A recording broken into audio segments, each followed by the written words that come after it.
Great. Welcome, everybody. Thank you so much for coming. Welcome to SoundCloud. This is DigitalOcean's hot seat conversation. So they have very exciting news. They just launched in Frankfurt yesterday, new data center. It's the first one in Germany. I think it has capacity for 1.5 million customers. Is that right? Yes. Massive data center in Germany with big plans for it. So they're here. They've flown from the US to be here with us and answer some of your questions. I'm going to be moderating, and I have some questions prepared. But ideally, it's like a really interactive forum. So if you have specific questions that you'd like to see answered, just raise your hand and I'll come to you with the mic and you can ask those. And if you don't have any questions, then I'll ask questions that I think are interesting. Okay, great. So just to get started, we'll have all of our panelists from DigitalOcean introduce themselves. Hi, I'm Karl Alomar. I'm Chief Operating Officer. Amongst some of my duties, I'm actually responsible for a lot of our international growth and building our infrastructure globally, so I'm really proud to have been a key part of trying to make Germany happen and actually ultimately making Germany happen. So that's me. How's it going? My name is Mitch, Wainer, co-founder and chief marketing officer at DigitalOcean. I've been a web entrepreneur since the age of 13, building websites, online businesses, selling web applications, and then eventually transitioning my career into a digital marketer. Worked at an ad agency based in San Francisco for 5 years, worked my way up to a marketing director, and then left and found this opportunity on Craigslist and met my co-founders on Craigslist. So very unique story, which I could talk about later. But have been with DigitalOcean since day zero, and we're building an amazing company, and just really excited to be a part of it, and hoping to inspire those around us. So. Hello, I'm Bryan Liles. As you can tell, at DigitalOcean, the execs wear t-shirts and the engineers wear jackets. So, but in the past, I've worked for governments and private businesses and done open source. But right now, I'm an engineer at DigitalOcean. My team we're the glue. We provide all the inputs from things coming in from customers, and then from our compute stack going back up to customers. So we're the middle section there, and that's it for me. Great. So first question I would ask is just why Germany? You have 10 data centers, I think 6 regions, is that right?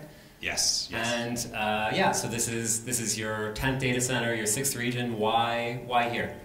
So we go through a pretty hefty process of figuring out how we want to expand our infrastructure. It all really starts with data, global data about where developers live, where our target customers are, and also data about how much penetration we have in those markets and who else is serving those markets, and where we feel there are markets that are relatively underserved in terms of the types of solutions we want to provide, or at least the experience we want to provide.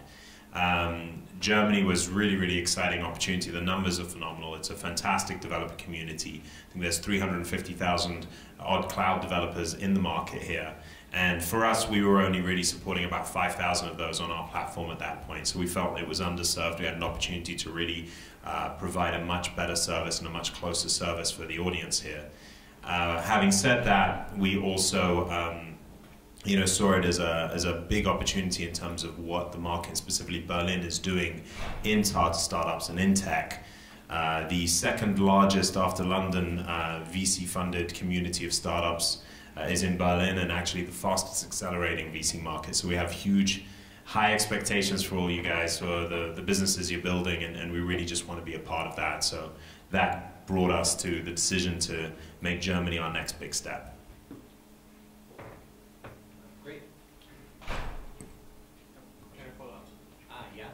Follow-up question from the audience? Would you consider opening an office in Berlin or something? Very interesting question. Well, why don't we just say nothing's off the table? We've come across this question quite a lot this week, and it's something that we've debated here quite a lot, but we got a lot of debates to have back in New York to figure out how we would do that, and the reasons why. I'll say one thing.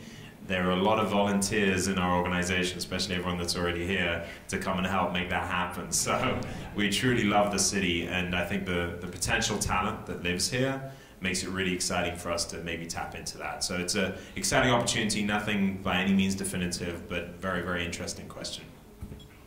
Great. Any other questions from the floor? Great, so maybe you could talk a bit about who your customers are. Just going back to the beginning, the way we differentiated was we wanted to focus on the individual developer and really cater to their needs, as opposed to some of the other competitors, the other providers, which cater to the enterprise market and their needs, building out complex features, for large-scale systems. And there were, the individual developers were being completely neglected, and it was a underserved market segment. So there was a huge opportunity for us to come in and really differentiate ourselves. So our customers today are individual developers building next generation applications. They're software developers, application developers that work at high growth startups, at accelerators around the world. And our mission from day one has been to enable those developers. Yeah, feel free to speak up from the floor, by the way, if there's any questions there. Otherwise, I'll just keep going with my list. So, can you talk a bit about your global infrastructure footprint? This is obviously one step in a big plan. So yeah, you mentioned some numbers already, so I'll just reiterate what those are. This is our 10th data center globally, 6 regions we're in right now. Within Europe, we're in Amsterdam and London. Frankfurt is obviously our 3rd. We feel it's potentially has the ability to become our most powerful. We also cover Asia through a Singapore data center, and then in the US we have New York and San Francisco as 2 regions over there. So we host 450,000 odd customers across 10 data centers in 6 regions around the world. And we're dedicated to continue growing that footprint and continue growing our reach around the world. So I think that will grow pretty healthy over the next few years. Great. And you mentioned your data center in Germany is in Frankfurt. Can you talk a little bit about how and why you made that choice? Why not in Berlin? Yeah. So Frankfurt is an interesting choice. Having chosen the country we want to be in, the market we want to be in, I think the first thing we start doing is then looking at the real technical reasons as to why and where we want to host. Frankfurt is a hub of connectivity in Germany, and actually a hub of connectivity around Europe. It's the most connected environment in the whole of Europe. More traffic goes through Frankfurt than any other city in Europe. So ignoring that would have been a big mistake on our part. I think the most important thing we can do in terms of providing good service is to really get into the hub of all, get as good a connectivity as possible to our customers across the country. So we chose a data center. The operators of that data center are named Interaction. And it happens to be, in our opinion, one of the best data centers we've seen globally. Amazing technology. And they sit right on top of the 2 thickest pipes in Europe, one on either side of the data center. So we tap into both. We have full redundancy across both pipes. Best connectivity you could wish for. And I think if you guys go home and start spinning up DigitalOcean droplets, you'll be able to see the responsiveness of that data center. So Frankfurt was a choice made based upon providing the best service possible to the market. And wherever we go, we're always going to look for the best connectivity, the best quality data centers, the most redundancy, the ability to really provide the best quality offering to everybody in market. Great. And earlier you mentioned, or I think I mentioned actually, but we were talking about it earlier, you have capacity in this data center for 1.5 million customers, so big plans there. Can you maybe give some growth metrics or talk about how you're doing? How you're growing? Yeah, so like Karl said, we have 450,000 customers globally. We're adding roughly a little over 20,000 new customers per month, and that continues to grow month over month. We're currently the 3rd largest infrastructure provider for web-facing computers based on Netcraft's data. They're an industry watchdog in the cloud space. So We're poised to take the #2 spot in the upcoming months. We have launched to date 4.5 million droplets, which we call our cloud servers.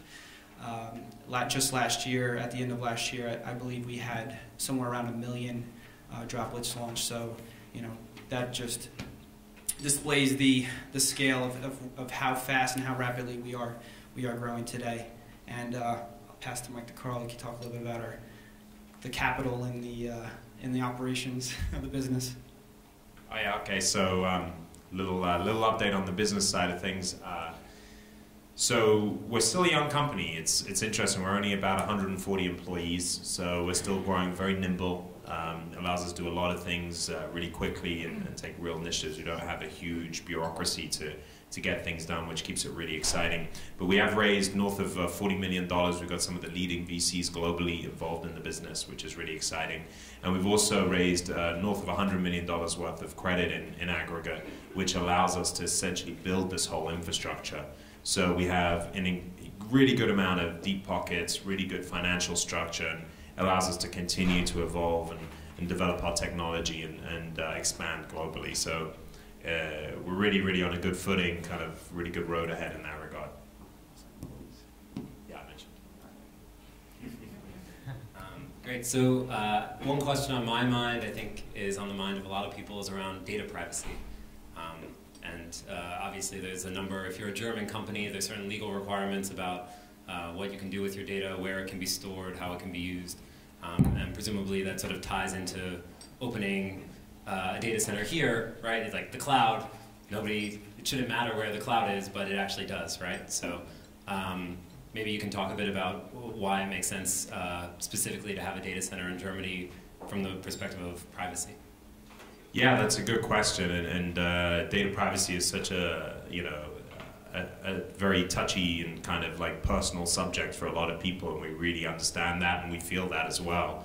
Our commitment in general is to really focus on providing the best legal coverage on this in order to make sure that we are never, we're always protecting the customer and never really getting ourselves into a position of releasing information or doing anything that is outside of any legal boundary. So we really, really stick to the law tight. Now, the interesting part of that is actually if you look at the guidelines by which we can work having a data center in Germany, it is very protective for the user.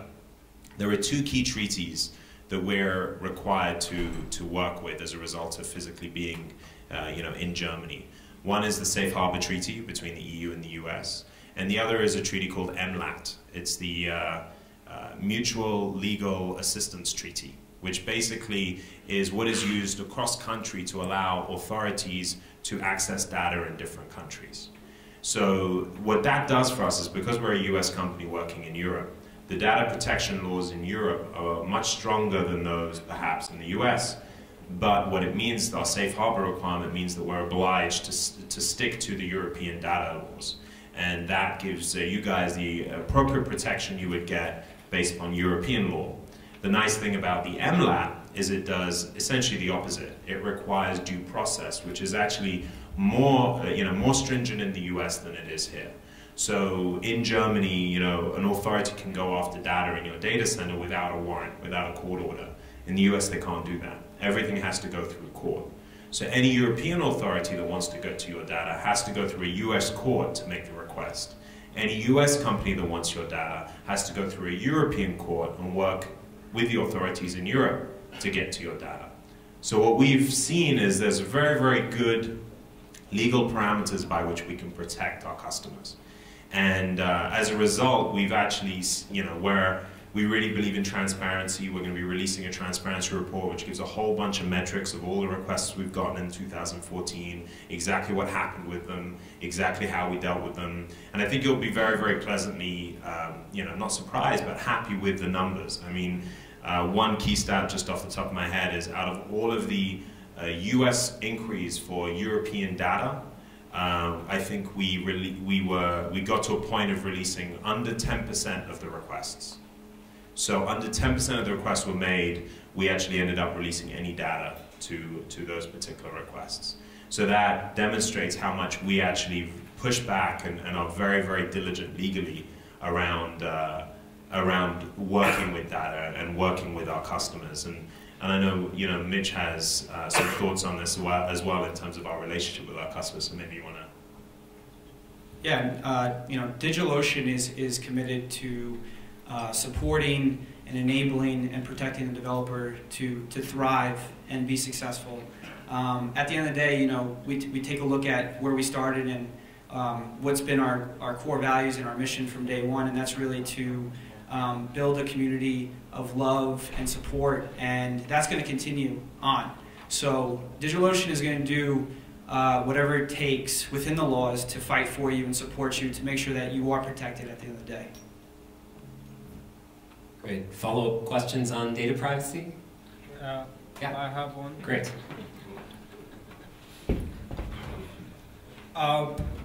So you have data center in Germany. If I host in Frankfurt data center, is my data in US data center or in any other places? No, you have the control of exactly where your data needs to live. So if your data is in Frankfurt, that's where your data lives. No, I selected the droplet Frankfurt. Then your data lives in Frankfurt. Maybe my backup should be in maybe other places as well, right? No, your backups are stored in the NASs in Frankfurt.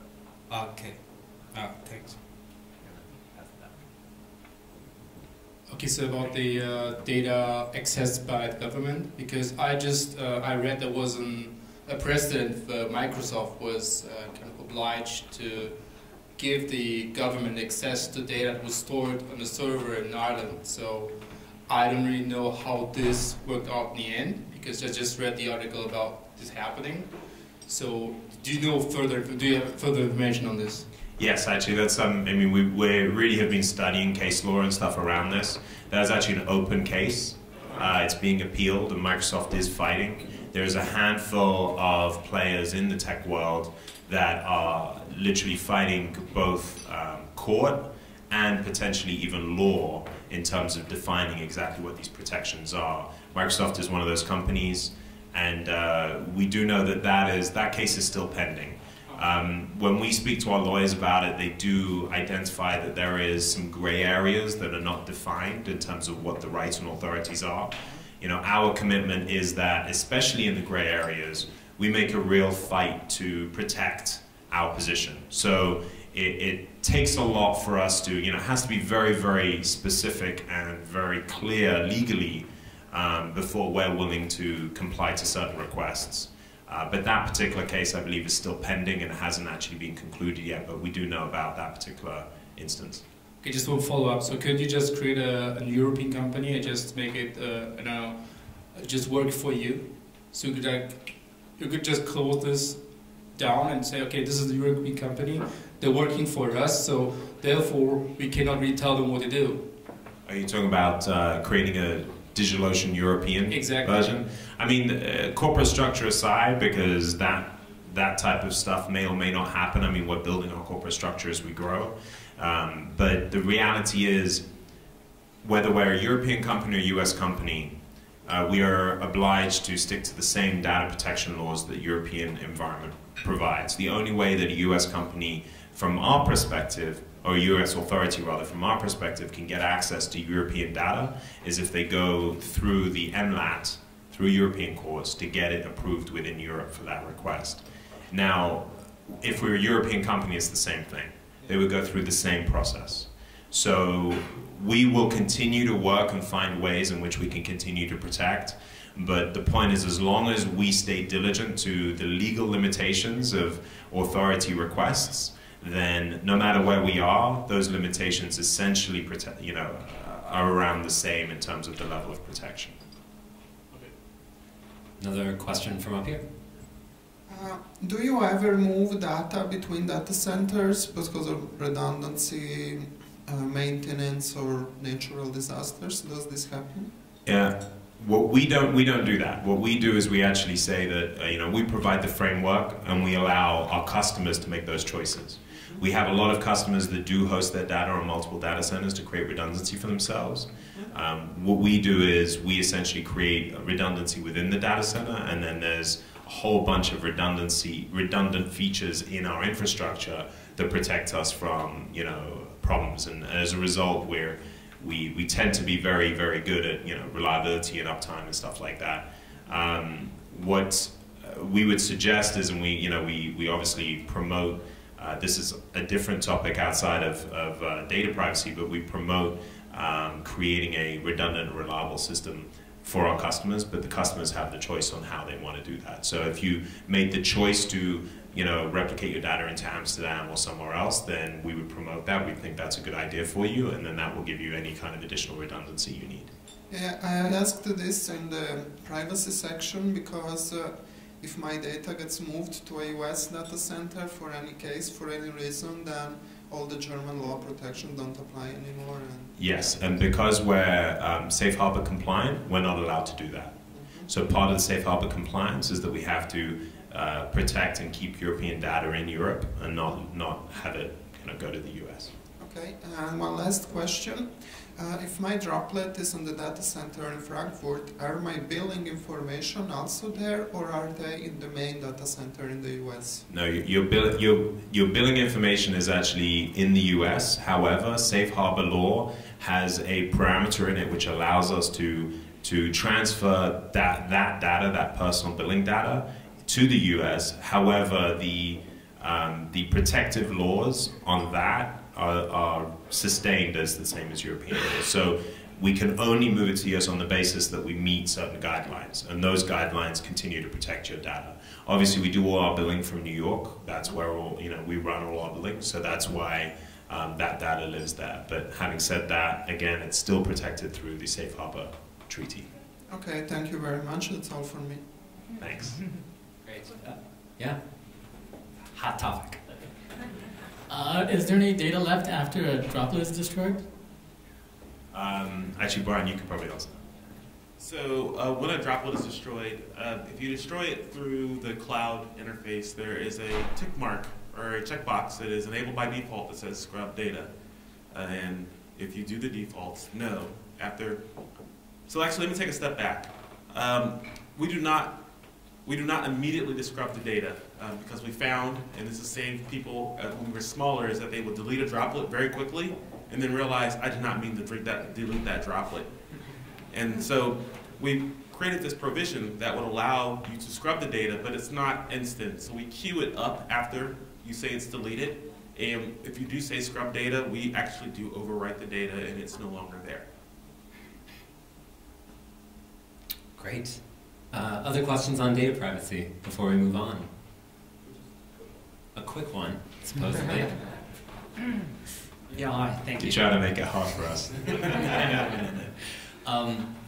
Can you elaborate on the second thing you said, when an American authority would like to access the data, what it has to do to get on the data, and if it's even possible? I'm just asking because, well, we're trying to do this, our customers are very certain. This is not quick anymore. So you can finish. Yeah? Okay. You said it would be quick. We'll hold to that. So, I mean, let me first of all say there is a number of gray areas, as another gentleman pointed out with the Microsoft ruling regarding Ireland. There's a lot of gray areas still in this subject matter. So, what we're trying to do is we're trying to navigate the best possible path through those gray areas that are still legally compliant, that protect our customers as much as possible. Our understanding, and the understanding we share with a lot of people on the MLAT law, is that there is a treaty globally between all countries that if you are trying to get access to data that is in another country, you have to go through a legal process in that country to get the approval to pursue that data. So if data is living in Germany and a US authority wants to get access to it, then the MLAT treaty gives them a method by which they can get that. So as I mentioned, out of a handful of such examples, we've ended up producing data for under 10% of the requests, because there's a lot of hurdles they have to go through to get to the point where that data is accessible. It doesn't mean it's not accessible. If they're diligent enough and it's important enough and they follow through the whole process, ultimately they can get access to that data. But at that point, it's legal, it's justified, it's approved by court, and at some point, there is, in some cases, good reason to provide data to authorities, because ultimately it can protect us all. Great. Are we moving on? Moving on. No, that's good. This is called the hot seat discussion. It's getting hot on this seat. Yeah, it's more warming up. Another hot topic that's actually, I care about quite a bit is the issue of diversity in tech. And I think this is something that a lot of companies struggle with, and we as an industry struggle with. And curious how DigitalOcean thinks about that and sort of what you're doing on that front. Yeah, I think Bryan had a couple of things he wanted to say on this. Okay, so I'll start this off as a member of a protected class in the United States of African Americans. I love to say that tech in general, we have a long way to go. And I can only speak for my group, but I also know that women in multiple ways have issues. And I also know that people who are actually segregated by sexual identities and things like that. And we all know that this is not good. We want tech to be more diverse. So what I will say is that DigitalOcean has taken a great approach.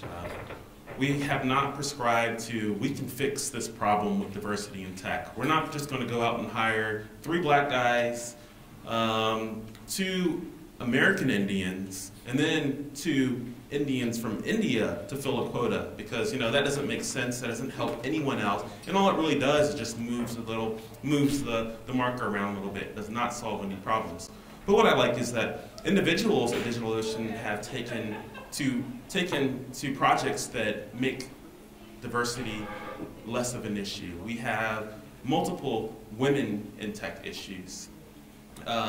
DigitalOcean has actually offered to sponsor me a conference where I can have a minority in tech issues. And all I'm asking, and all diversity, are ethnic minorities, sexual identity minorities want to ask for, is that we are treated fairly. And I will say that DigitalOcean is not trying to solve the problem. They are just trying to make it better for everyone else and giving people who actually want to go out and solve these problems an avenue for doing it. And I can say that I've worked for quite a few companies that haven't even gotten to step 1. They just want to check a box off. And I've never felt that at DigitalOcean that we have to check any boxes off. So as far as diversity goes at DigitalOcean, and actually in the creative community that we participate in, we're just trying to make it better. If one less person feels bad about a job they did not get, we've won. So that's how we approach it. Great. Follow-up questions on, yeah. Wanted to ask, but have you actually ever donated to any cause that covers minorities in tech, or even maybe provided just free hosting for their platform, for the website, or any concrete examples you can list as some minority support? Yeah, so we actually have quite a few women in our organization that run meetups locally in New York City, women in tech meetups specifically, and DigitalOcean sponsors those events. And we provide catering, and we drinks, and we also donate and provide server credit to those participants. Conduct hackathons. We did. We recently co-hosted a meetup in New York with SoundCloud, actually, for International Women's Day, which was a pretty big event. There was well over I think 100 members attending that event. So we also have women in tech, women who code, women who Linux. The list goes on. So in terms of female awareness in tech, we're certainly supporting that front, and we're doing a great job, like Bryan was saying. So, DigitalOcean is in full support of continuing this effort and building this out, and just building awareness. It's a long road, but we're going to continue to drive it. I think also Bryan mentioned that we're I think sponsoring your minorities conference as well to help drive tech into the minority communities as well. But I like to add, and if you really want, and it's funny that I'm sitting here. I don't even I look at myself as a minority ethnically, but as a developer, I think I'm pretty good, and I only view it that way. But anyone who's seeing this video or is hearing about this video, I'm looking for you. If you have a group that's a not privileged group, and however you define not privileged group that needs a little bit of help, we have lots of hosting. And this guy right here says, I have liberty to help you out. So if you need hosting, because we have a lot of hosting, I can do that for you. We have lots of hosting. So we are very interested in helping other groups out. So if the barrier for getting your project off the ground is we don't have hosting, we can solve that problem for you.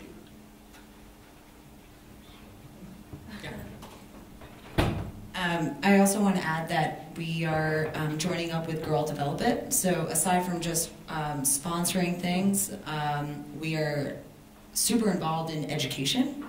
And so Girl Develop It is really focused around that, educating women in technology and in startup cultures as well. So they're essentially taking over the globe with their work, and we're right beside them to help them do that. Oh, also, I guess to mention, we also do office hours to train women to get through interviews, which we find has been a big request from the female developer community. So it's not that we aren't qualified, we're absolutely qualified. It's just there's this rigorous interview process which everyone is aware of, and we're helping them get through that. I just want to say kudos to Annie and Attell, who have been both a huge contributor to this initiative. So just want the room to give Annie and Attell a round of applause. They've done an amazing job.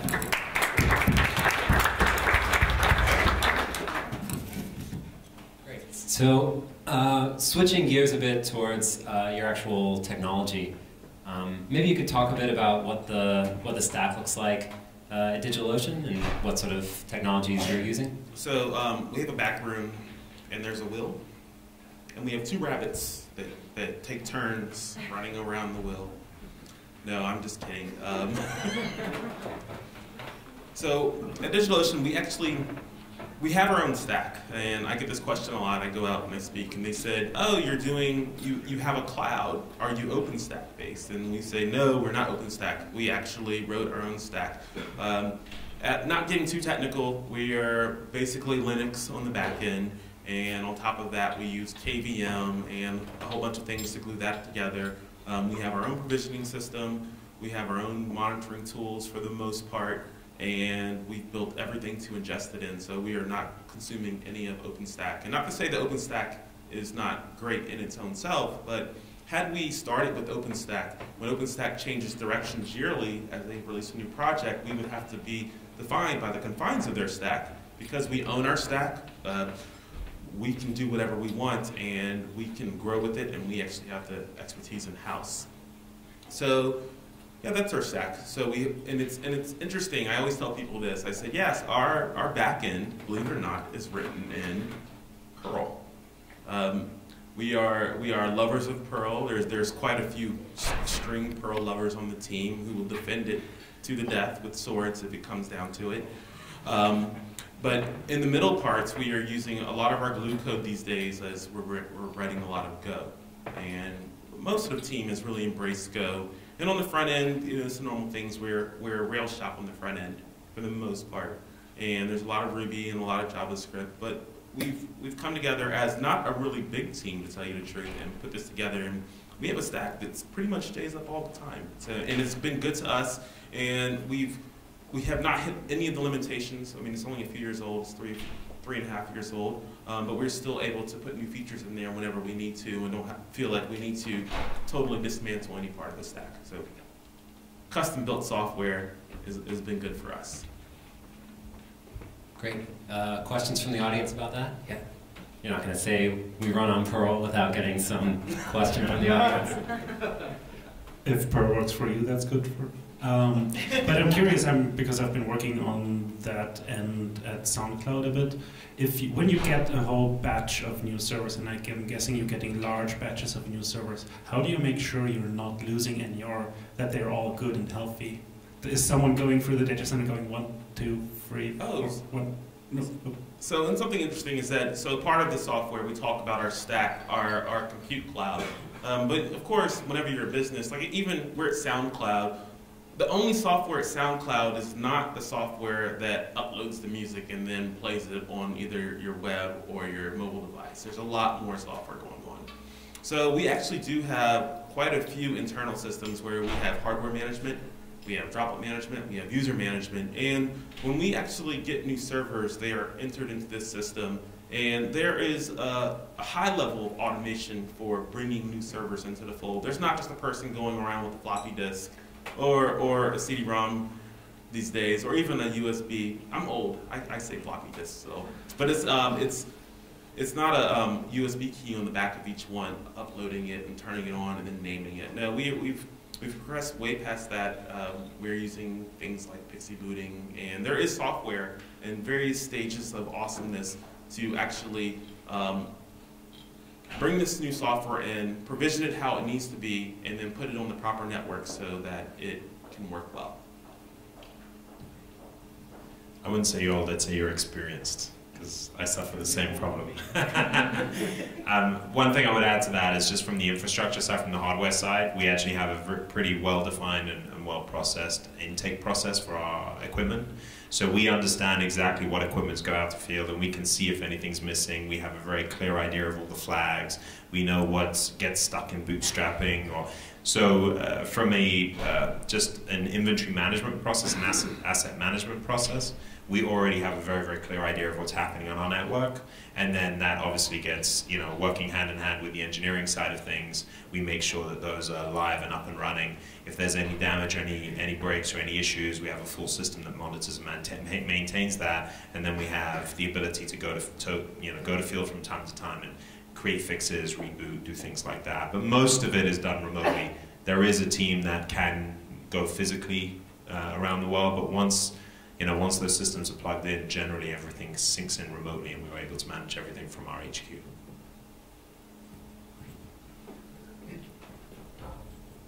Hi, one of the Prometheus authors here. It's like this monitoring system.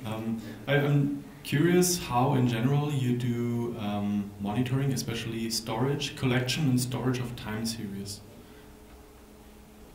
So this is a hot topic inside of DigitalOcean. Right now, we are using Graphite for StatsD and Graphite for time series data, and we have collectD on all the hosts. We also have an internal OpenTSDB cluster, so a lot of metrics get shipped there. What we've been looking for is the cohesive story of how to put that all together and make it work well and allow it to scale to the amount of servers that we require. So a lot of people write software and they say, well, it'll scale to a few hundred servers. You're a couple of order of magnitudes off from where we need to be. So we found that even log management for us is a hard problem. Like we move a lot of logs. So I'm glad that the Prometheus author has chimed in here, because on the list of things that we are currently evaluating, there is a certain tool that starts with a P from a company in Berlin that starts with an S on there. And for the slower people in the crowd, I'm talking about Prometheus from SoundCloud. But we are evaluating this. We have not found the panacea answer yet. We have not found the right answer yet, and that's only because literally we've only started searching in the last few months. We finally hit this new peak of where we have way too much data and it's becoming very hard to maintain it. But to add to what else we have a logging system that's loosely based on Elasticsearch and Kibana and all those tools. So we can see the logs and we can see the metrics, and we're actually keeping metrics on every single droplet that we spin up. If you go to cloud.digitalocean.com, click on your droplet, you will be able to see, at the minimum, you'll be able to see CPU and disk.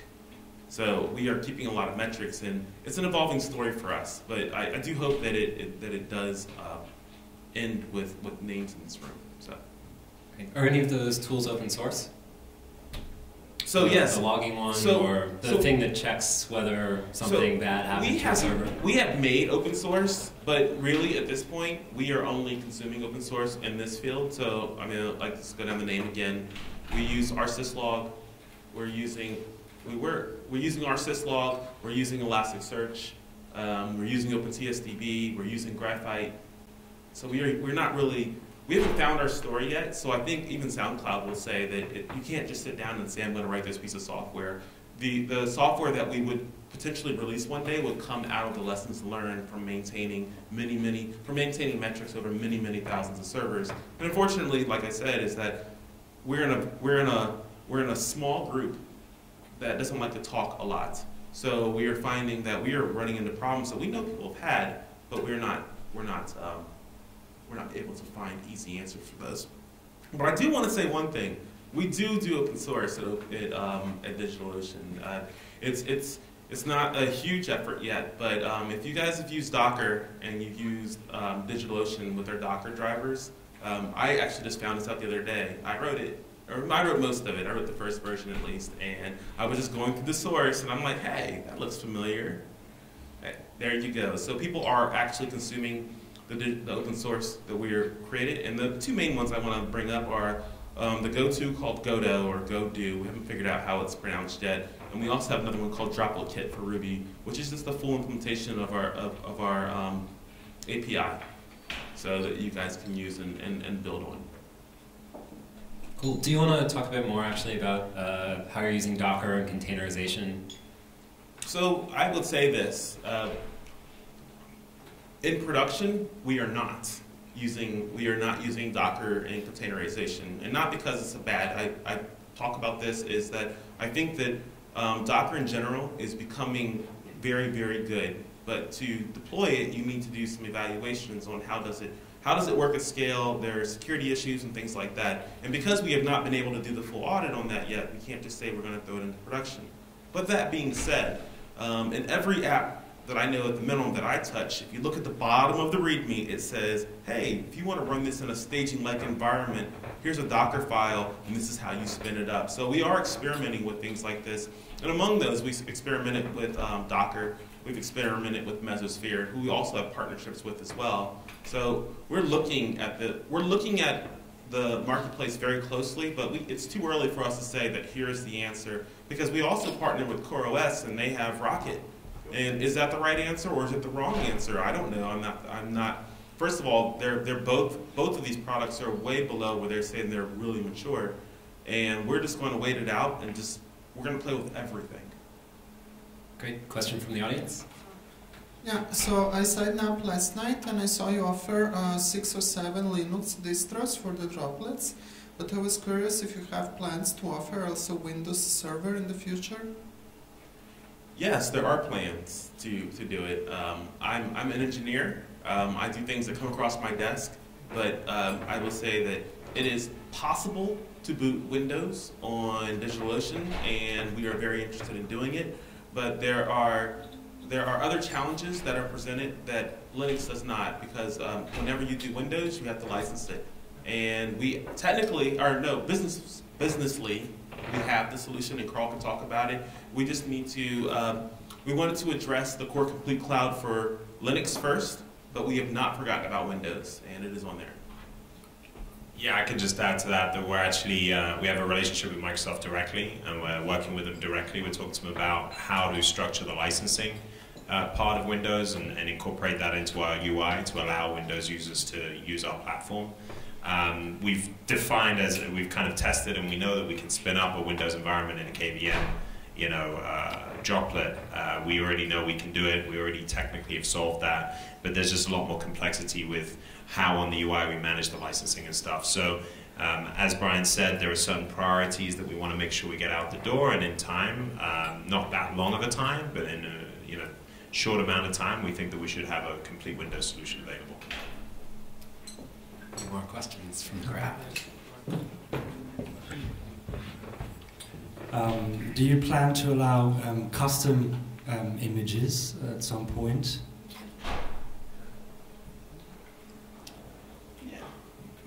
Yes. Good. Okay, next question. No, yes. So actually, yes, and I will say that we built a tool to actually do it internally. But like you said, there's priorities. There's things that we want to introduce this year, and whenever the executives ask us to prioritize what we want to deliver with a finite amount of talent, we have to put certain things at the top of the list, which we will go into very soon. Image sharing and being able to bring your own image type thing to DigitalOcean is on that list. But there's a couple of other ones that I think are even more exciting that are closer to the top of the list or at the top of the list right now. And I'm just waiting for these guys to give me the thumbs up to say what they are.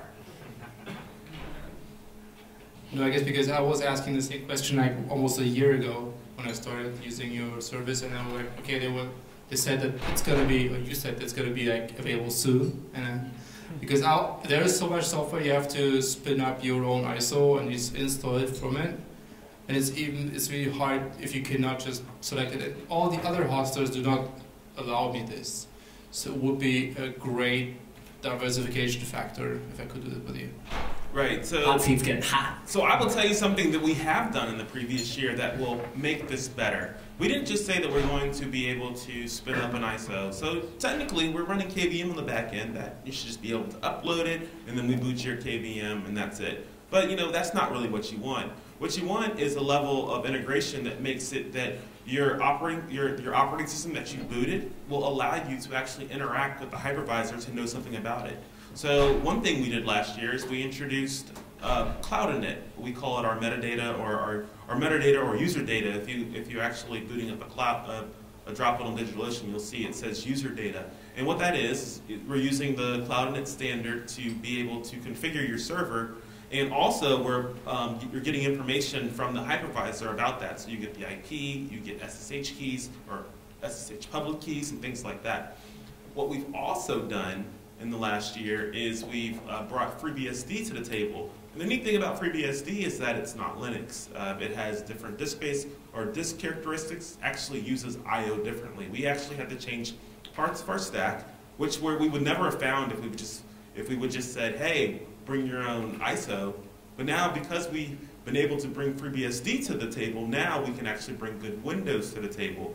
And what we're saying here, and like I said before, it's not lack of ability, it's opportunity, and we need to introduce these features in a way that I'm not just throwing you, hey, this works, and you can upload and you can boot something. I want you to throw you a feature that works every single time, because Mitch will say that we pride ourselves in having a simple cloud right now. And I'm not saying that simple that it's simple Simon. I'm saying that it's easy to use, and the best path would be the easiest path would be the first path that you see. And until we can give our customers that kind of experience, we will sit on it just for a little bit. But I will say one thing, and this is the last thing I will say, is that 2015 is a big year for this company. It's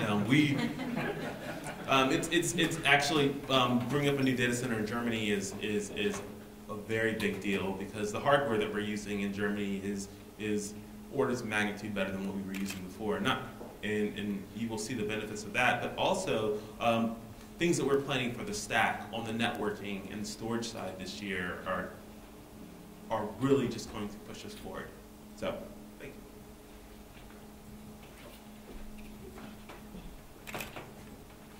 you. You mentioned networking. How does your network work?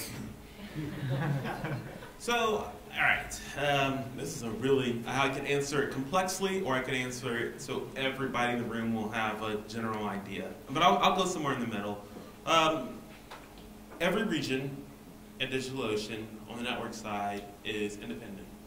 We've thought about doing backhaul networks between our regions, but we found that because who we peer with, we actually get better times at lower cost for us, which means lower cost for you than having huge back-end networks.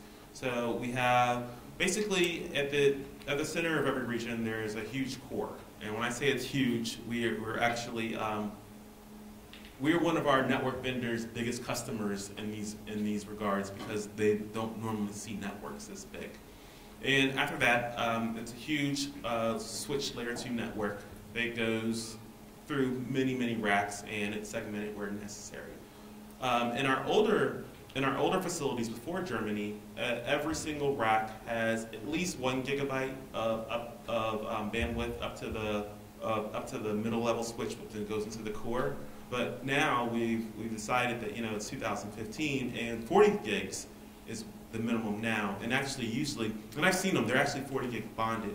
So it actually is way more than 40 gigs going outside of the rack. And so each server now we have 40 gigs. So I mean, we're definitely doing quality of service. I don't want anyone to think that now they can come to Frankfurt and just get 40 gigs to the internet. But what I am saying is that more people can get more bandwidth, and we're going to make sure that our customers are being fair to everyone else and not having just someone either get DDoS'd or using all of our bandwidth for nefarious purposes or things like that. So, in case of DDoS attack, wait for the mic. Okay. Thanks. So since you mentioned DDoS, say I have cheapest VPS and I got a DDoS attack. So what should I do? Does DigitalOcean help there? First of all, we'll know. We'll probably actually, if you get DDoS, we'll know before you most likely. And this is like a New York thing. I got a guy. We have a team of people we call them tier 2. We really enjoy every single person on that stack that actually monitor this all day long. And we have ways to mitigate through our peerings and things like that to actually help with DDoS attacks. And we also have hardware that can help as well. So we're helping you there, because whenever someone is going after your server, they're going after our network, and that's not good for us. Hi, there's a question from Periscope. They're asking, what's security like on the data center premises? What's security like in terms of people getting into the premises? I mean, that's actually one thing that these data centers take real pride on. It's an incredible amount of security in terms of the level of IDs, the ways to even get into the building, the ways to get access to the particular cage. It's pretty much like Fort Knox, if anybody knows what Fort Knox is. But yeah, physically they're very, very secure, very secure data centers. He gives you a thumbs up. Okay, great. Any other questions from Periscope? Just one word, load balancing, like a hardware load balancer, because there was also on the forum, I guess, a couple of times. Yeah. So. Wait, take the mic. Okay, so just repeat that. It was about load balancing, or at least failover IPs. So if this would be available in the future, or maybe this year, where so many things happen. So just a couple minutes ago, I said, we have these projects that are coming this year, and I said networking and storage. Top of the list is actually failover IP. I can't commit to a date because these guys will not let me, but I will say that I know the guy who's working on it, and we've seen it demoed, and it does work. Once you get failover IP, you can actually have a more robust load balancing solution. Whether you provide it or we provide it, you can have it both. So an interesting fact is last year we did do a load balancing project, and we demoed that it worked, but the problem is that it did not work well, because what happens if your load balancer goes away? It could be redundant, and we can do crazy things to make sure the IPs move around, but without real failover support from the network, it wasn't going to work well. So we scrapped it, and we decided that we would wait. And so I do know it's coming, and it's got a pretty aggressive date on it, so I do know that one's being worked on. I'm not on that team, though. So, as you said, Windows Server might be coming in the future. Curious, just from a funny point of view, as your entry-level plan offers 20 gigabytes of SSD space, but the Windows Server install itself takes more than that. How will that look like? Yeah, actually, it's part of the discussions we've been having in terms of how we package it, but our understanding is the base Windows Server is going to be somewhere between 20 and 30 gigs. If you strip it down, you can get it down to 18 gigs. I believe Windows is also providing a skinny version, which I think can get us down to about 8 gigs. Having said that, we are recommending, because there is also memory requirements on this as well, so we are actually recommending probably a larger minimum size droplet to support a Windows server rather than the 512 megabyte droplets that we provide in Linux. It may end up becoming a 2 gig or a 4 gig droplet minimum. So it's just going to be about recommending the minimum capacity that people need in order to support that type of a server. We have another question from Periscope. Thanks. This question is there going to be, are there any plans for official Kubernetes support? So I would love to.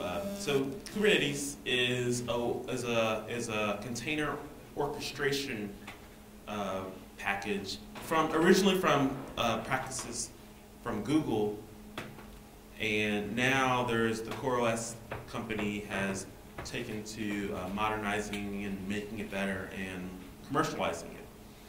That being said, is that from a cloud provider, Kubernetes support takes a bit of work. And there are other vendors out there who have great support for Kubernetes.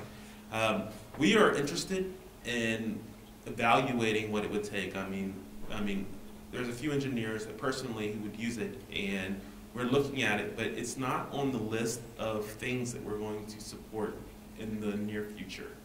But I will say that it is on the radar, and like I said before, as containerization becomes more prominent, we will do whatever it takes to make sure that we are at least in line with the trends, or hopefully eclipsing the trends. So we're paying attention right now, but we're not actually saying that we're going to release support for Kubernetes. But that being said, there's a lot of things that the open source community can do to have support for Kubernetes that does not have to come from DigitalOcean, and we can be a part of that by assisting the community with human talent if you just have some questions that need to be answered, and also hardware talent if you need something to run to test this out. So I'm issuing the challenge that anyone who wants to help us get Kubernetes running on DigitalOcean, come find us and we will help you guys out. Great. Any other questions from the floor or the internet? So maybe you could talk a bit about what makes DigitalOcean unique from a product perspective, what you're doing differently from the variety of other cloud providers, cloud compute providers out there? We want to provide basically the most frictionless experience for developers. We want to get out of your way so that you can get back to coding and you don't have to worry about your infrastructure setup. We're building the simplest infrastructure experience possible. And we started with the compute component, which is our droplet. And now, talking more like high level about our roadmap and what's next, as Bryan was saying, failover IPs, creating a high availability service on top of DigitalOcean to allow you to scale your distributed applications into production is what we're really shooting for.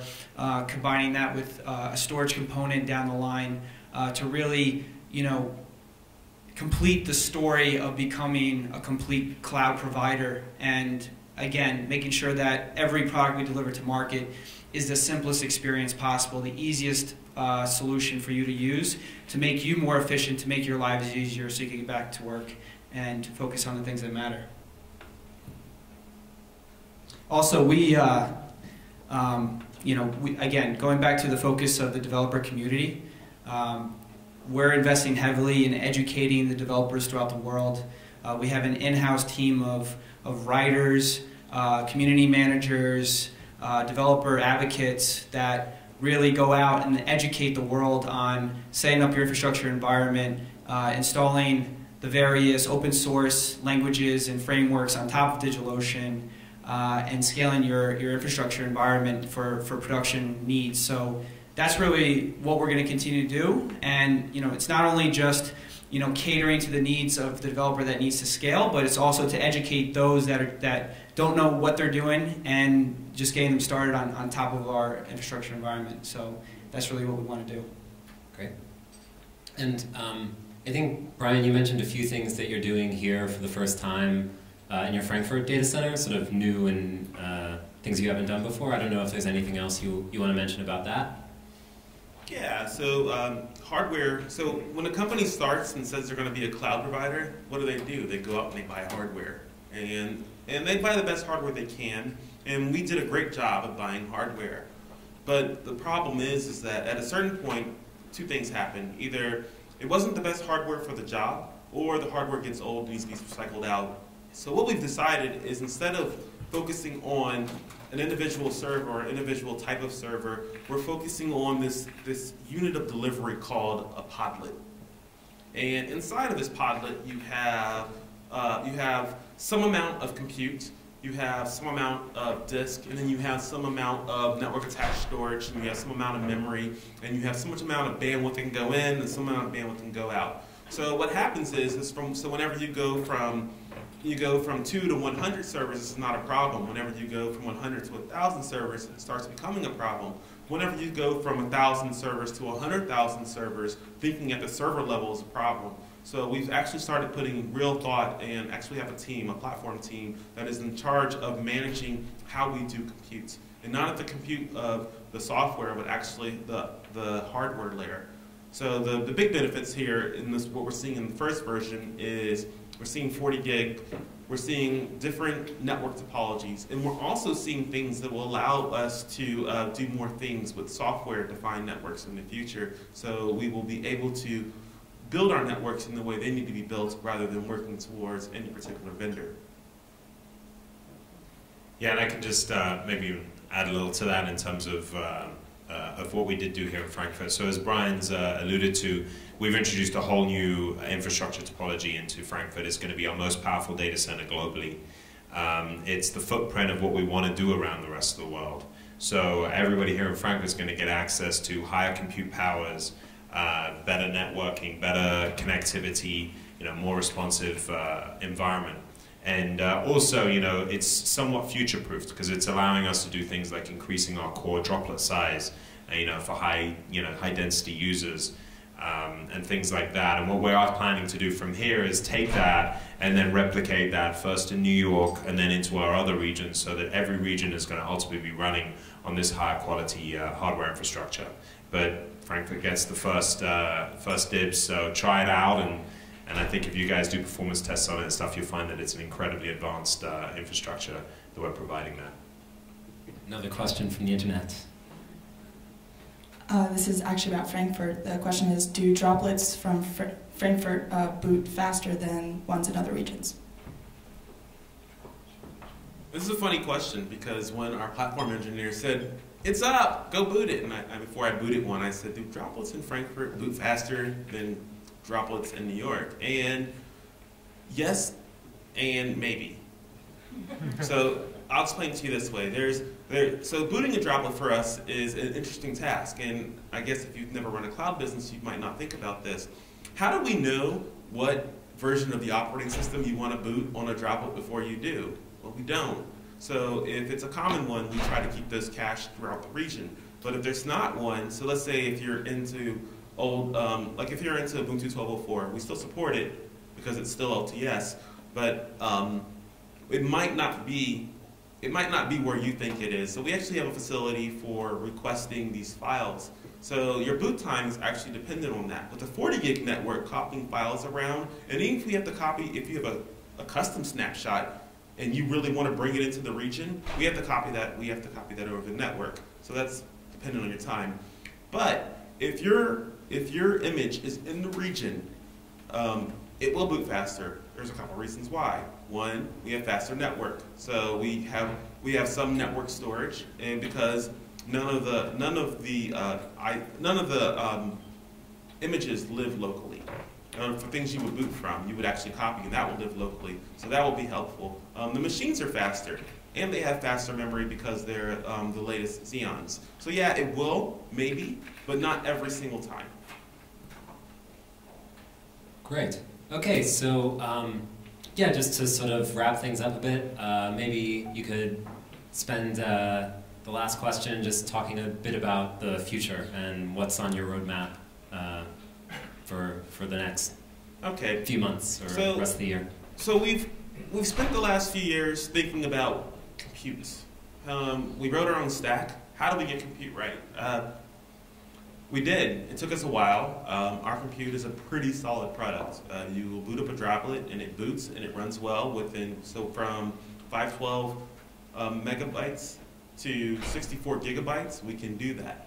The next thing we're really looking at is networking. There's as we alluded to earlier, floating IPs, actually more flexibility around the network layer in general is generally a good to have, and that's what the industry is doing anyways.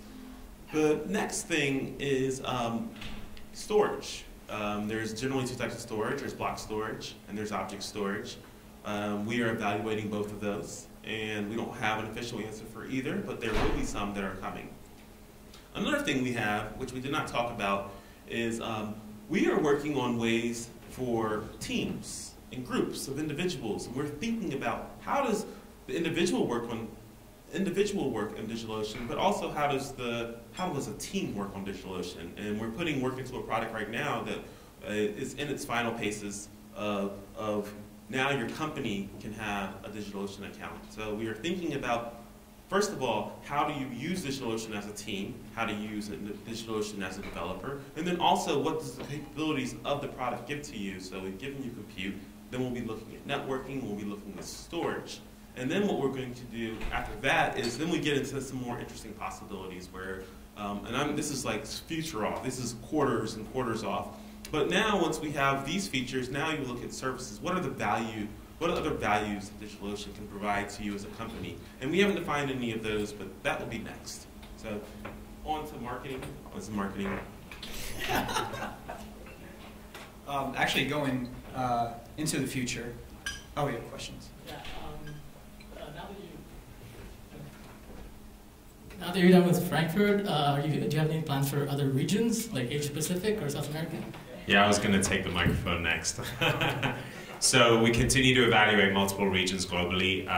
We're looking at regions like Brazil, Japan, Australia, Canada, and even India. Great hubs for technology in all of those regions. We're continuing to look at expanding into those regions and creating a real global footprint. So we want to accelerate that process. We think over the next year or two, you're going to see a lot of growth in terms of our core infrastructure as a business. So we're just trying to evaluate which ones go in which order and how to deal with all the local limitations to make sure that we still can provide the same quality of service.